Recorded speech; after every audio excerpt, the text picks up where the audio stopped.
Hi gang, and welcome to the 20th century. This week, if you look at what's required this week, it's much less. So hopefully this will be a week where you can just kind of go, whew. We are going to have our first reading in that book. Just so you know, this is the first semester I've taught with this book. I've been back and forth with some Niall Ferguson texts and some more non-fiction based popular stuff, and I was really searching for a happy medium between really getting to the history and not, digressing too much, but then not getting so involved in the history that those of us with less of a historical background couldn't keep up. So I found this one inexpensive and yet comprehensive. You will see that there are many things that he does not go into. And then what I'll try to do is in Moodle reinforce those things. Or in the case of your second essay, I will ask you guys to do some of the work that he doesn't do in here, because he, I think, very deliberately skips some rather big things so that he can kind of show more of the context of the 1900s. So I think that's what he's doing.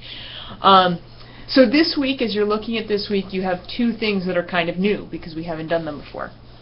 You're going to do your reading in Blaney, and then I have a discussion question that is around that reading in Blaney. And I think what I will do is change the deadline for that discussion question, just so you have a little more time to do your reading. So it's already posted, but let's say this. Your first substantive discussion is not due till Saturday at noon, okay? And I'll go in and change that in Moodle. Then you're also writing your first essay, and you could be doing this earlier in the week if you are still kind of getting that book and reading it. Your essay will be due through Turnitin, and so what you do is you basically click on that link and it will you just upload it. You then can go and see what I can see in terms of making sure that you've cited everything properly and all of that.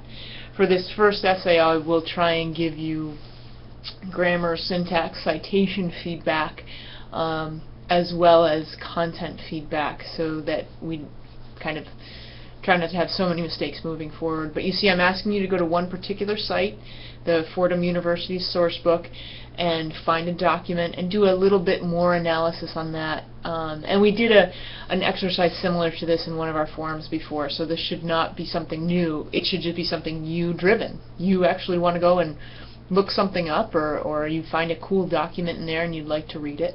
So this should be kind of fun in a nerdy way. So hopefully it's a very different week this week as we're shifting gears and going into the 1900s, but hopefully it'll be interesting and give you a little breather of sorts, and then we'll start plunging right through the 1900s. And you'll see it is a little bit of a race from here on, because each week is a major event. Although the Renaissance and colonialism are not minor in any way, but you'll see the pace pick up maybe a little bit in terms of those events. All right? Thank you so much. Have a great week.